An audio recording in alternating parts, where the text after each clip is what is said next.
누가복음 4장 21절부터 30절까지 말씀 우리 같이 합독하십니다. 이에 예수께서 그들에게 말씀하시되 이 글이 오늘 너희 귀에 응하였느니라 하시니 그들이 다 그를 증언하고 그 입으로 나오는 바 은혜로운 말을 놀랍게 여겨 이르되 이 사람이 요셉의 아들이 아니냐. 예수께서 그들에게 이르시되 너희가 반드시 의사야 너 자신을 고치라 하는 속담을 인용하여 내게 말하기를 우리가 들은 바 가버나움에서 행한 일을 내 고향 여기서도 행하라 하리라. 또 이르시되 내가 진실로 너희에게 이르노니 선지자가 고향에서는 환영을 받는 자가 없느니라. 내가 참으로 너희에게 이르노니 엘리야 시대에 하늘이 3년 6개월간 닫히어 온 땅에 큰 흉년이 들었을 때에 이스라엘에 많은 과부가 있었으되 엘리야가 그중 한 사람에게도 보냄을 받지 않고 오히려 시돈 땅에 있는 사렙다의 한 과부에게 뿐이었으며 또 선지자 엘리사 때에 이스라엘에 많은 나병 환자가 있었으되 그중에 한 사람도 깨끗함을 얻지 못하고 오직 수리아 사람 나만 뿐이었느니라. 회당에 있는 자들이 이것을 듣고 다 크게 화가 나서 일어나 동네 밖으로 쫓아내어 그 동네가 건설된 산 낭떠러지까지 끌고 가서 밀쳐 떨어뜨리고자 하되 예수께서 그들 가운데로 지나서 가시니라. 아멘. 우리 자매님들, 뜨개질을 잘 하시기 위해서는 실과 뜨개 바늘이 필요하겠죠. 아무리 뜨개질에 관한 책만 많이 봐서는 실력이 늘지 못하며 사랑하는 사람을 위해서 멋진 조끼를 만들어줄 수 없을 것입니다. 수영을 잘하기 원하시는 분, 수영에 관한 책을 아무리 봐도 소용이 없습니다. 수영장에 몸을 담그고 책에서 배운 내용을 실습해야만 될 것입니다. 골프를 잘 치기 원하는 분이 혹시 계시겠지만 아무리 비디오를 많이 보고 책을 많이 본들 직접 골프장에 나가서 공을 쳐보지 않고는 실력이 늘어날 수 없습니다. 그리스도인의 삶을 살아감에 있어서 주님 뜻대로 살기 원한다는 열망만을 가지고는 안 됩니다. 자꾸 우리를 뒤에서 끌어당기는 힘이 있기에 우리에게는 결정적으로 하나님의 은혜가 필요합니다. 하나님의 은혜가 없이는 우리가 주님의 원하시는 바대로, 주께서 기뻐하시는 바대로 살아갈 수 없습니다. 오늘 함께 나누려는 말씀 누가복음 4장 21절에서 30절까지 말씀에 보시면 나사렛 사람들의 영적인 실패, 아주 큰 영적 실패가 기록되어 있습니다. 하나님께 인정받는 삶으로 그들은 초청을 받았습니다. 메시아 안에서 만족스러운 삶을 살 수 있도록 초청을 받았습니다. 그러나 그들은 그 은혜를 저버리고 맙니다. 예수님께서 나사렛에서 은혜의 해를 선포하셨습니다. 그리고 이 말씀이 너희 귀에 응하였다고 말씀해 주셨습니다. 그러나 그들은 그 은혜를 거부하고 말았습니다. 오늘날에도 이 주님의 은혜를 거부하는 영혼들이 많이 있거니와 심지어 그리스도를 믿는다는 분들 가운데서도 이 은혜를 거부하는 분들이 있습니다. 아니, 우리 제 삶 속에서도 종종 이 은혜를 거부하려는 모습이 보여지고 있습니다. 오늘 나누는 본문 은혜의 정수가 되시는 예수님 앞에 우리는 서게 됩니다. 나사렛 사람들이 그리했듯이 은혜의 정수이신 핵심이신 예수님 앞에 우리가 오늘 서 있습니다. 주님께서 하시는 말씀을 들으며 우리의 반응을 점검하기를 원합니다. 21절에 보시면 예수님께서 이사야 61장 1절과 2절 말씀을 찾아서 읽으시고 은혜의 해를 선포하게 하려 하심이라까지만 읽으시고, 즉 하나님의 보복의 날, 심판의 날은 당신의 재림대로 미루시고 말씀하기를 오늘날 이 말씀이 너희 귀에 응하였다고 말씀하십니다. 그러자 그들이 다 그를 증언하고 그 입으로 나오는 바 은혜로운 말씀을 놀랍게 여깁니다. 그들의 반응이 긍정적으로 시작됩니다. 그 은혜의 말씀에 그들은 감탄하며 대단하다.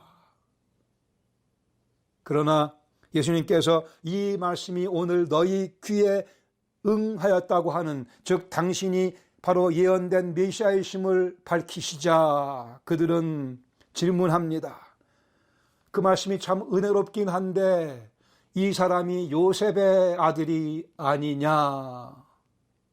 우리가 어릴 때부터 그 자라나는 과정을 봤던 우리와 똑같은 평범한 요셉의 아들이 아니냐고 질문합니다.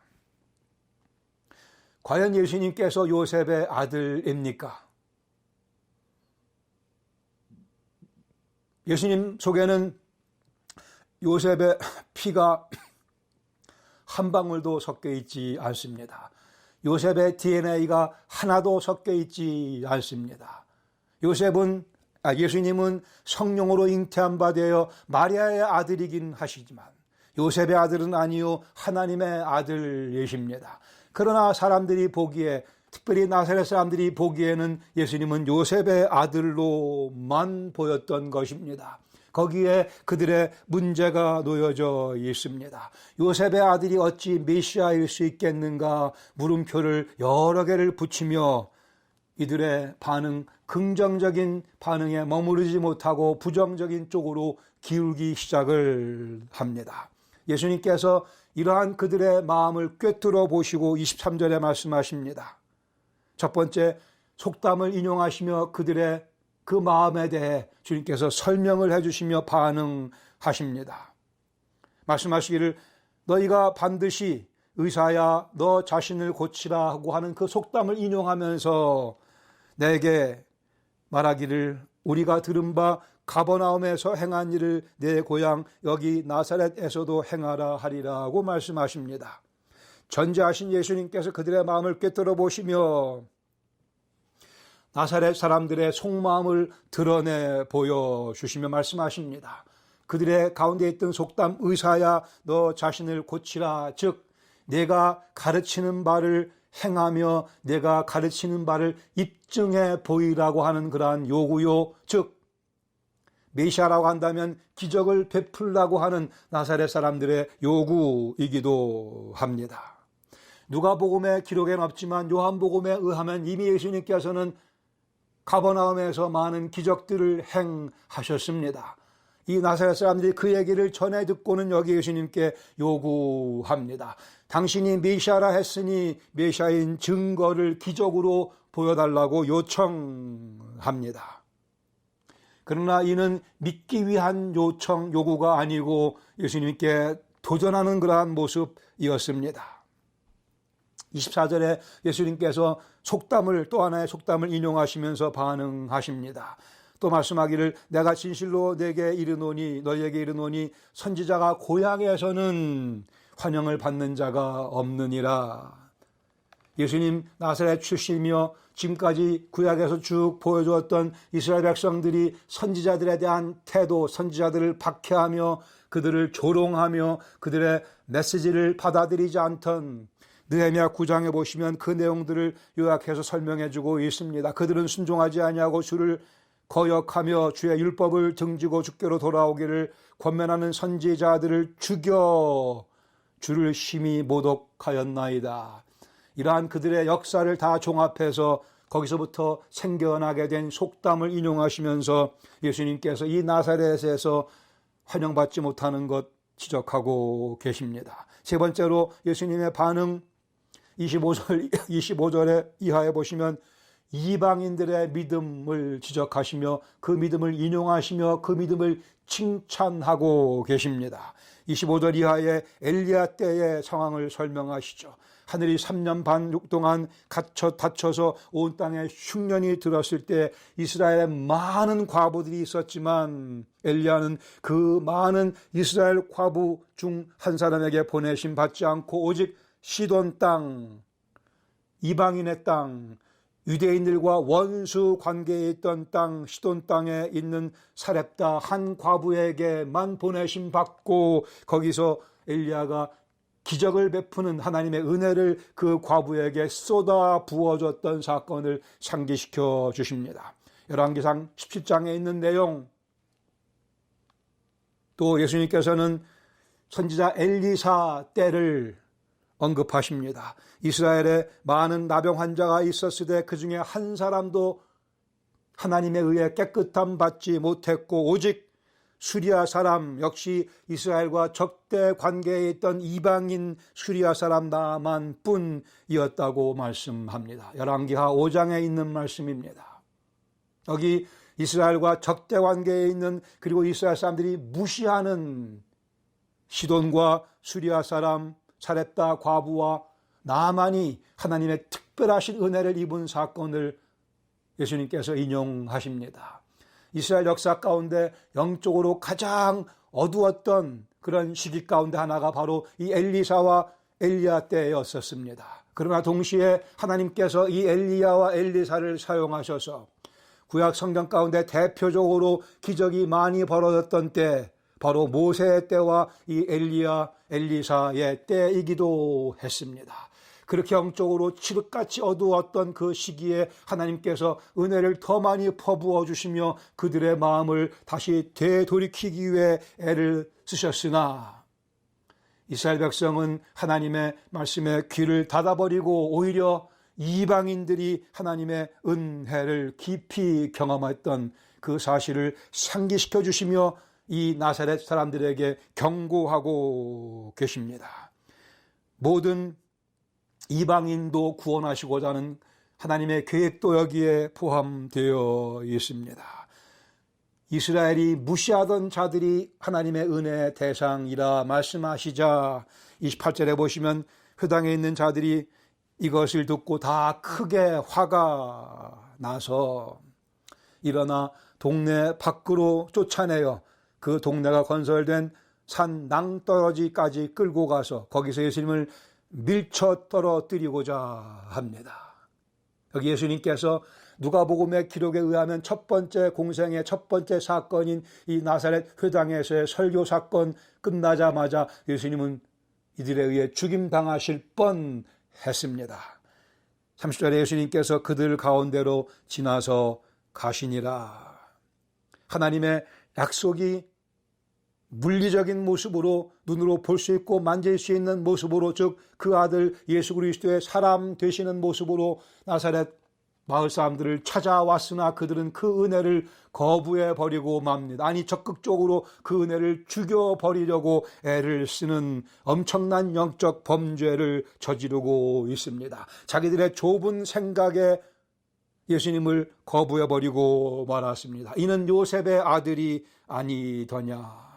자기들의 자존심 때문에 자기들이 무시하는 이방인들에게 하나님께서 베푸신 은혜, 역사적인 사실임에도 불구하고 그것을 그들에게 상기시켜 주시자 예수님을 죽이고자 합니다. 죽이고자 했다고요. 예수님의 치밀한 계획에 의해 예수님은 거기서 죽임당하실 수 없기에 예수님께서는 그들 사이로 지나 뚫고 가십니다. 예수님은 거기서 죽으시면 안 되는 분이시고 십자가를 향해 가셔야 되는 분이며 이들의 죄를 위해 십자가를 지셔야 되는 분이시기에 예수님께서는 그 자리를 떠나가십니다. 돌에 맞아 죽을까 피하신 것도 아니고 두려워하며 그 자리를 떠나신 것도 아니고 오히려 안타까워하는 마음으로 이 불쌍한 영혼들을 위해 속으로 기도하시며 아마도 그 자리를 떠나시며 십자가로 가야 되는 당신의 발걸음을 계속 하셨을 것입니다.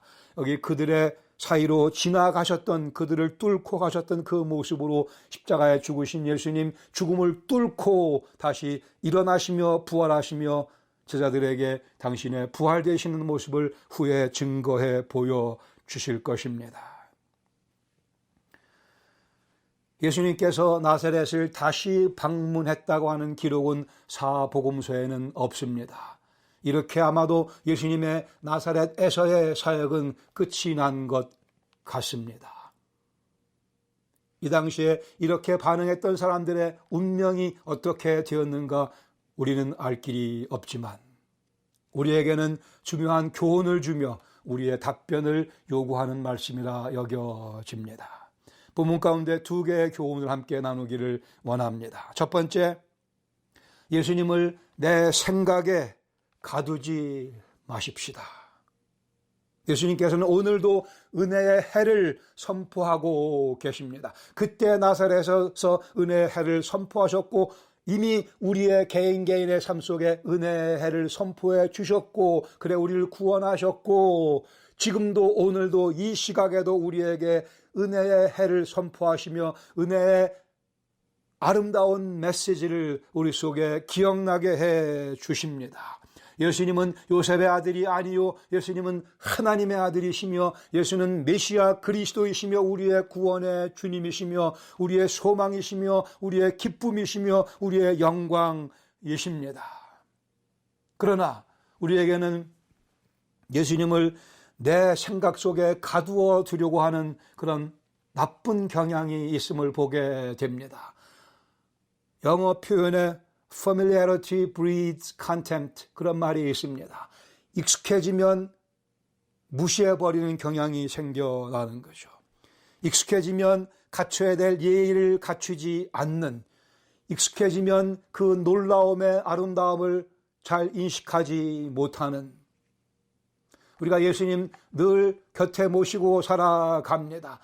자주 예배드리며 같이 모여서 개인적으로 예배드리기도 하며 우리의 삶 가운데 늘 예수님이 우리 안에 계십니다. 그 familiarity, 그 친근함이 어떻게 표현되는가가 중요합니다.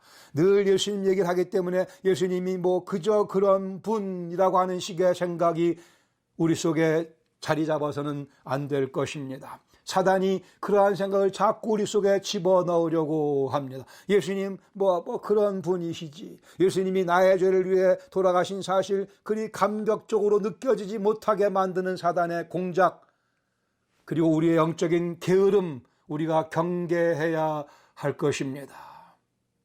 그가 요셉의 아들이 아니냐. 그들의 그 경험이 예수님을 바로 만나지 못하게 했던 나사렛에서의 그 실패의 경험, 우리 삶 속에 반복되지 않도록 삼가 조심해야 할 것입니다. 우리는 우리가 원하는 예수님 모습만을 좋아하는 경향이 있습니다. 내가 좋아하는 예수님 모습만을 자꾸 찾는 경향이 있습니다.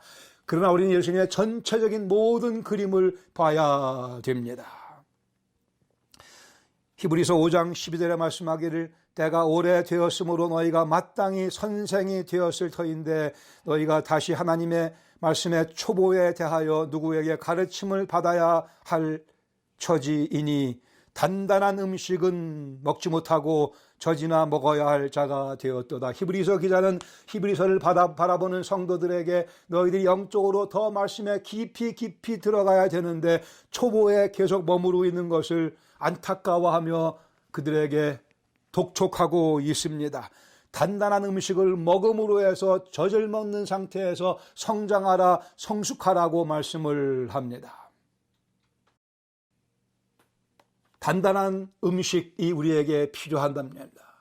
젖 먹고 성장해서 단단한 더 맛있는 더 영양분이 있는 더 우리에게 큰 힘이 되어주는 말씀, 그 예수님 모습을 더 자세히 알아가라고 말씀하십니다.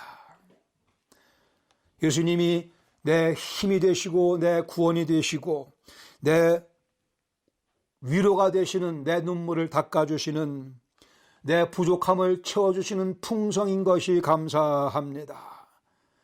내가 그러나 잡혀있는 모습을 깨우쳐 주시며 내게 자유를 공급해 주기 원하시는 그 예수님 모습도 우리가 경험해야 할 것입니다.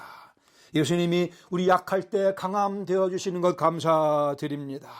우리 눈을 뜨게 해주셔서 그러나 진리를 분별하게 하시고 거짓이 추악한 것을 보게 하시는 주님의 그 도우심도 계속해서 우리가 체험해야 됩니다.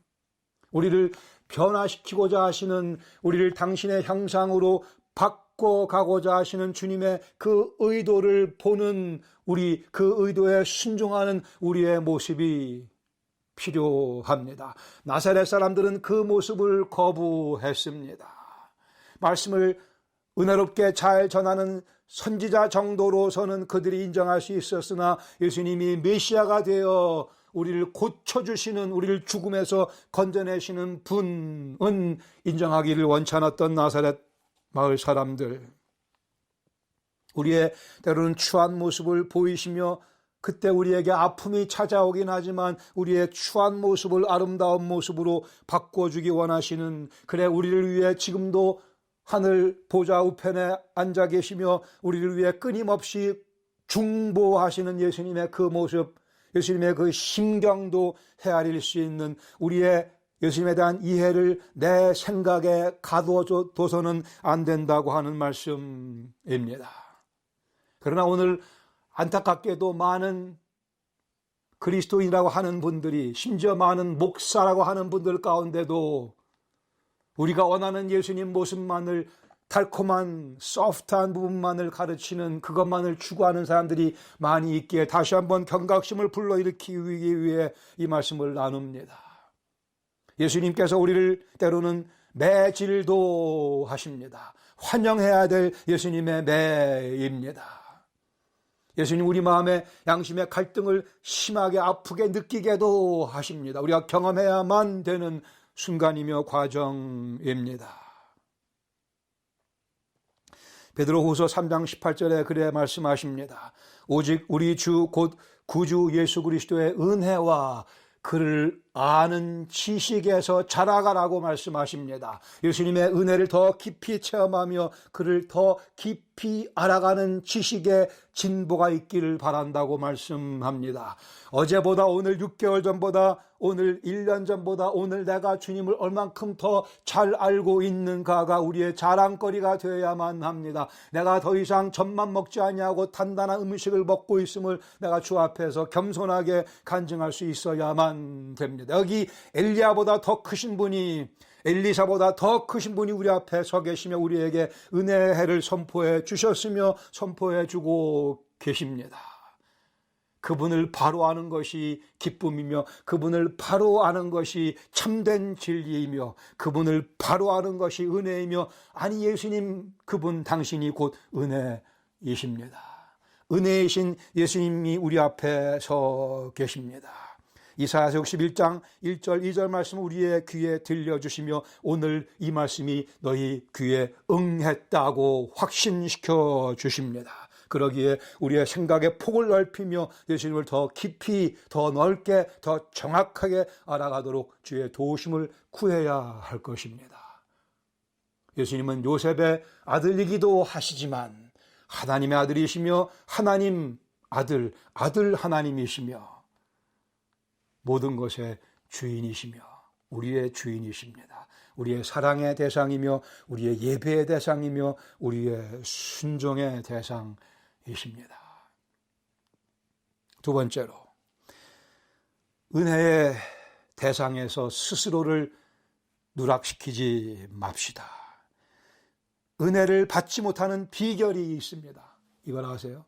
은혜를 받지 못하는 비결, 그것은 스스로를 누락시키는 겁니다. 누구도 우리가 은혜 받는 것을 방해하지 않습니다. 내가 스스로 은혜 받기를 거부하며 은혜의 대상에서 내가 스스로를 제외시킬 때 우리는 은혜의 대상에서 누락되게 됩니다. 아니 사단이 우리를 은혜의 대상에서 누락시키기 위해 애를 쓰지만, 많은 애를 쓰지만, 으르렁거리며 달려들지만, 그러나 우리가 no 하면, 우리가 스스로를 은혜의 대상에서 누락시키지 않겠다 하면 사단의 그 모든 공격도 무효가 되고 무력화될 수밖에 없습니다. 마태복음 19장 22절에 보시면 한 부자 청년이 예수님께 달려 나옵니다.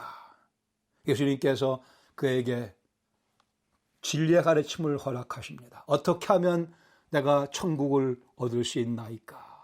예수님께서는 내 모든 재물을 다 팔아 가난한 자에게 나누어주고 나를 따르라 말씀하십니다.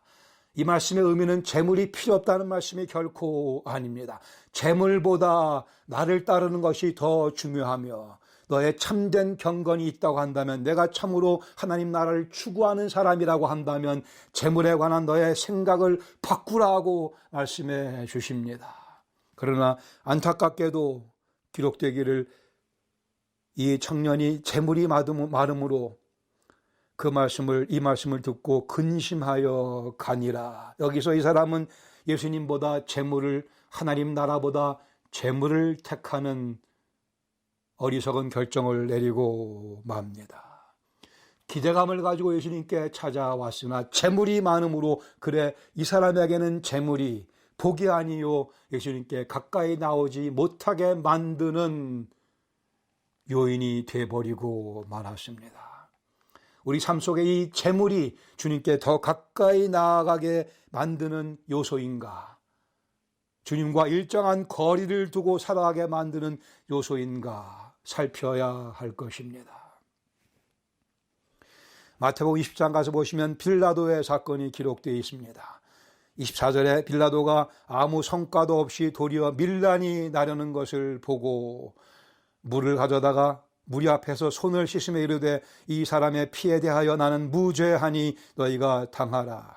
여기 사람들의 눈치를 보고 있는 빌라도, 예수님이 무죄한 것을 자기는 분명히 알았지만 아우성치는 무리들의 협박에 못 이겨 자기 양심대로 판단 내리지 못하며 자기의 정치적인 입지를 너무나 많이 고려한 가운데 예수님을 십자가형에 넘겨주고 마는 비겁한, 진리 앞에서 뒷걸음치고 마는, 하나님보다 사람을 더 무서워하는 빌라도의 모습을 보게 됩니다.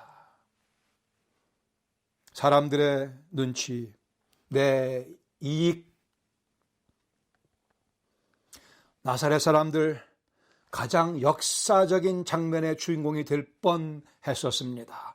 누가는 이 사건을 예수님의 공생의 첫 번째 사건으로 우리에게 제시해 주고 있습니다. 드디어 메시아가 오셨다, 은혜의 해가 선포되고 있다. 그 말씀을 들은 그들이 할렐루야 외치며 예수님을 메시아로 받아들였으면 그들은 하나님 나라 역사의 가장 아름다운 장면의 벽화가 되어 하늘에 걸릴 수도 있었을 것입니다. 가장 역사적인, 가장 귀중한 그 현장에서 그들은 실패해버리고 말았습니다. 가장 복된 사건의 한 장면의 주인공이 될 수 있었었는데 가장 어리석은 결정을 내리며, 아니 더 나아가 예수님을 죽이겠다고까지, 그들은 예수님께서 하시는 말씀이 싫었습니다. 자기들이 영적으로 포로가 된 사실을 인정하고 싶지 않았습니다. 자기들이 가난하다는 사실을 그들은 인정하고 싶지 않았습니다. 예수님께서 자기들을 풀어주실 거라는 사실 탐탁하게 여기지 않았습니다. 예수님께서 자기들에게 가난함을 벗겨주고 영적인 부유함을, 풍요로움을 주겠다고 하시는 그 말씀 그리 달갑게 들리지 않았습니다. 게다가 여호와의 은혜를 얘기하자, 여호와의 은혜는 이스라엘만을 위한 것이 아니오 이방인들도 위함이요, 이스라엘과 같이 영적으로 교만한 자들은 하나님의 은혜를 체험할 수 없다고 말씀하시고, 이방인같이 겸손한 자들에게 하나님의 은혜가 임한다는 사실을 말씀하시자 그들은 그 말씀이 싫었고 예수님 죽이고 싶은 마음이 생기고 말았습니다. 딴에는 여호와의 신성 모독이라 그들은 자기들을 합리화하려 했을지 모르겠으나, 자기들은 이미 자유롭다, 자기들은 이미 풍요롭다 외치며 예수님을 낭떠러지로 밀쳐 떨어뜨리겠다고 하는 사악한 생각 속에 깊이 빠져들고 말았습니다. 그들은 이미 하나님의 은혜를 보고 있다 주장했지만 그들의 눈은 완전히 감겨져 있었습니다. 주님께서 허락하시고자 하는 영적 시력을 그들은 거부했습니다.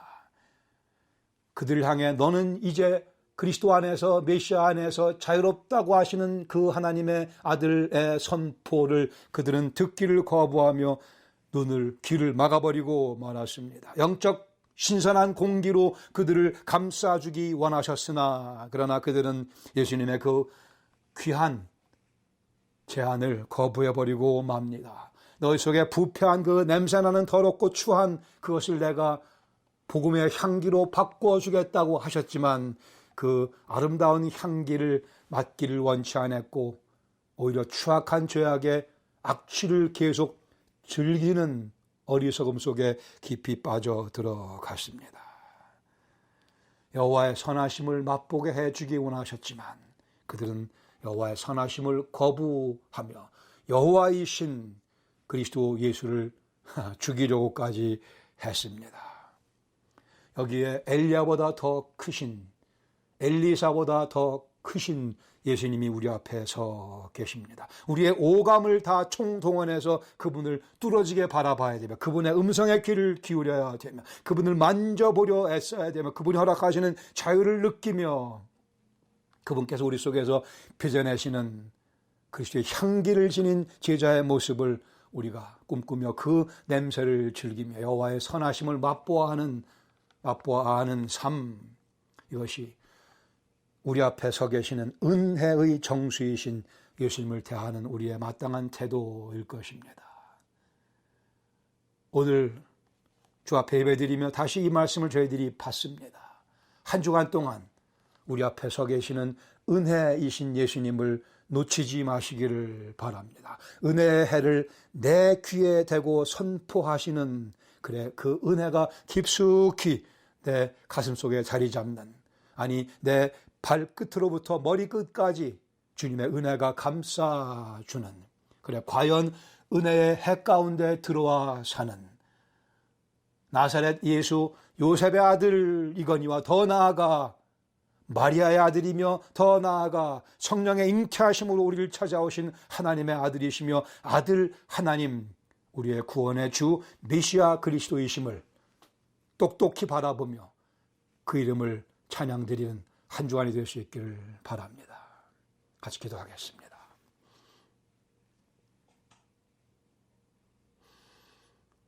주님 말씀하기를 하나님의 은혜를 헛되이 받지 말라고 하셨습니다. 지금이 은혜 받을 만한 때요, 지금이 구원의 날입니다. 하루를 살아가며 이 구원의 날에 깊숙이 들어가는 저희들 되게 하여 주시옵소서. 은혜 받을 만한 때에 은혜를 마음껏 받으며 그 은혜를 누리며 그 은혜로 충만해지며 그 은혜로 인하여 나오는 에너지를 가지고 한 주간 살아드리는, 우리 앞에 서 계시는 은혜의 정수가 되시는 예수님을 기쁘시게 해드리는 저희 모두가 되게 하여 주시옵소서. 나사렛 사람들의 실패 저희들이 뒤집어서 우리 예수님의 찬란하신 승리의 모습으로 변환시키며 보여주며 살아갈 수 있도록 성령께서 이 말씀 가운데 역사하시며 한 주간의 삶을 주님께서 이끄시고 지도하시고 저희들을 성령의 귀한 영감으로 늘 일깨워 주시옵소서. 이러한 저희들의 모습 통하여 주님 기뻐해 주시기를 바라며 예수님의 이름으로 감사드리며 기도합니다. 아멘.